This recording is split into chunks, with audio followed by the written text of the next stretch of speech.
Hello and welcome to Auto Shenanigans. How the devil are you? Have you had a good week? My name is John and thank you very much for joining me for another exciting episode of Secrets of the Motorway. It's Monday the 18th of July and the UK has seen some of the highest temperatures that we've seen in history. So it's a perfect day to come out in the sun and wear a beanie. The star of the show today is the M40 motorway.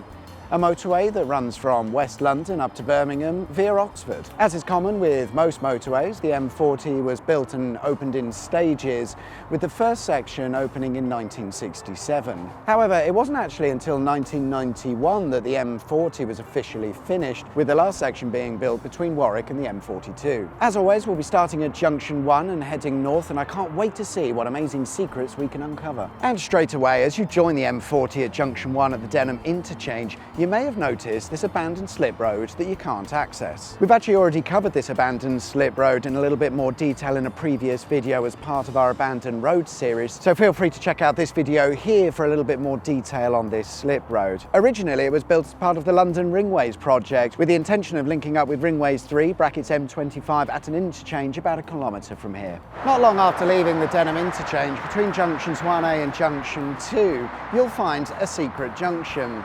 These are quite commonplace, it seems, on the motorways as we're discovering, and like the others that we've seen, this one allows access for the highways agencies and emergency services. Between junctions 3 and 4, there's a set of ghost slip roads. These were put in place for the service station that would have been built here. The problem was, they couldn't find anybody to take on the service station and operate it. At approximately 24 acres, the site is quite small by service station standards, and when it was offered out to the various organisations, they received absolutely no responses. There's a bee around the camera. Come on, mate, you're ruining the shot.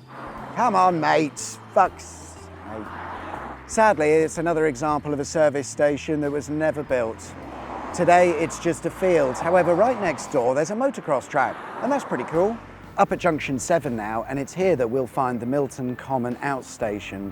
It's operated by the Highways Agency and they do Highways Agency things. It's accessed via the M40 southbound. There's a dedicated slip road for it and there is also a gated entrance on the other side. You might also notice on the other side of the carriageway there's a slip road that allows access to the northbound M40. It's not open to the public and is signposted for use by authorised vehicles only. And that's fine, however it seems a little odd because at Junction 7 there's no way for the public to access the motorway heading northbound, despite having this perfectly acceptable slip road. Between junctions 8 and 8A, the A40 merges with the M40, and hidden away behind Oxford Service Station is a stretch of now abandoned road that used to be the A40 before the motorways and the slip roads and dual carriageways came along.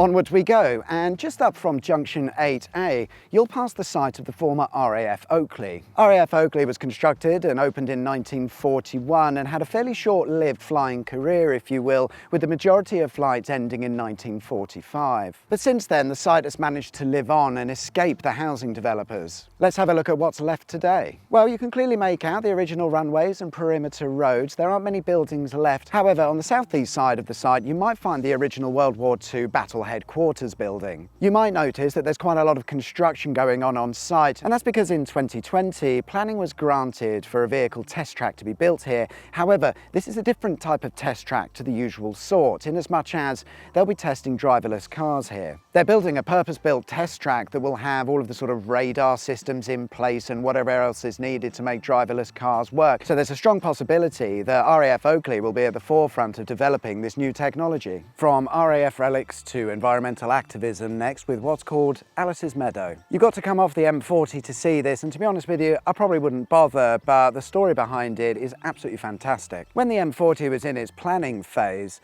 the idea was that the section between junctions 8 and 9 would come through this village and head over across what's called the Otmore Wetlands. A controversial move perhaps in the first place, and following a public inquiry which suggested that there can be an alternative route found, they decided to ignore it and build the road through here anyway. The activist group Friends of the Earth were having absolutely none of it, and rather than superglue themselves to the road and ruin everybody's day like selfish little rather than ruin everyone's day, they came up with a rather genius plan. They bought a small field which sat exactly on the proposed route of the M40.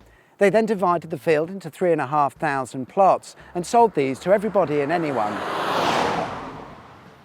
So they now needed to contact 3,500 individual landowners, which would have created huge delays and legal bills. So they changed their mind and built the M40 along the route that was proposed in the public inquiry. If you've ever driven up between junctions 9 and 10, then surely you must have seen the Tropool Water Tower. This Grade 2 listed structure was built in 1909 to serve the nearby Bucknell village and estate. It was used up until the 1950s. Keep an eye out as you head up to junction 11 and you might catch a glimpse of the Soldern Viaduct. It was constructed in 1910 by the Great Western Railway and is still in use today by the Chiltern Main Line services. I must admit you don't really get the best view of it from the motorway, but don't worry, we got you covered. We've got you covered, right?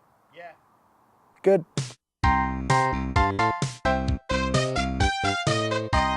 As you approach Banbury and junction 11, on the left you'll spot the headquarters of Prodrive. Prodrive started in 1983 and probably became most famous during their time with Subaru during the World Rally Championships in the 90s. I don't know about you guys, but the Prodrive building, certainly for me, has always been a little bit of a landmark. You know that you're in Banbury at that point. Between junctions 11 and 12, as you pass Temple Hardwicke, you'll go under a single-track railway, which on its own might seem fairly unremarkable. However, this is the branch line that connects the Kinnerton Depot to the mainline railway. The Kinnerton Depot is an absolutely massive Ministry of Defence ammunition storage site. It was constructed in 1941 and it covers several hundred acres. When the M40 was built, it severed the line and access to the depot temporarily until a new railway bridge was built. Junction 12 is the exit for Gaydon, and it's here that you'll find the home of JLR and the British Motor Museum. Built on the site of the former RAF Gaydon, it was purchased by British Leyland in 1978. The runways and perimeter roads were converted for use as a vehicle test track. However, the old building from the RAF days still exists, including the control tower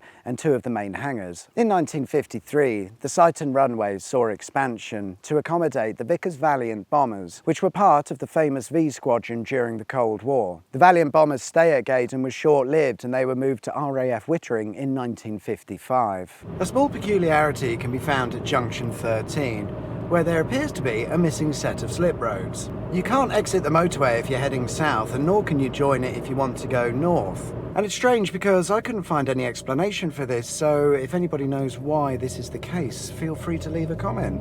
As I mentioned earlier, we're heading northbound on the M40, and if you were to do the same, you might notice that there's no junction 14. It does exist, however, it only caters for the southbound carriageway and for those wishing to join the northbound carriageway. However, as I say, if you're heading north, there's no mention of it whatsoever, so you go from junction 13 to 15. Crazy, but nice.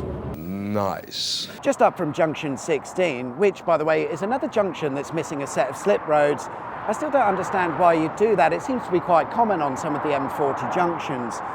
But anyway, just up the road from junction 16, you'll find the Umberslade Obelisk, a Grade 2 listed monument that was built in 1749.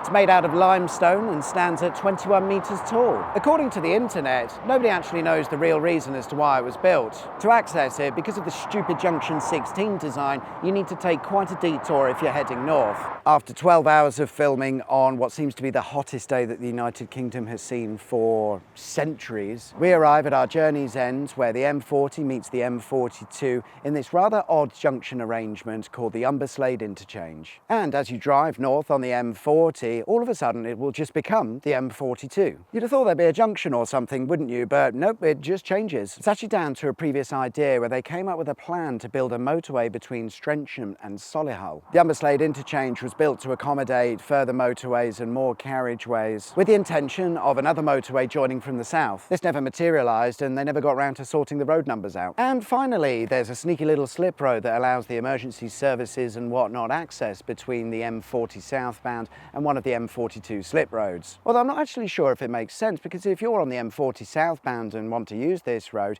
you've sort of got to turn back on yourself, which doesn't seem like the safest option, but here we are. And there we are, guys. That's all for today. I hope you liked the video. If you did, there's a button specifically for that. Thanks very much for watching and enjoy the rest of your week, whatever it is you get up to. My name's John. You've been watching Auto Shenanigans, and I shall see you guys next time for another exciting episode of Secrets of the Motorway. Have a good week. See you then. Take care. Bye now.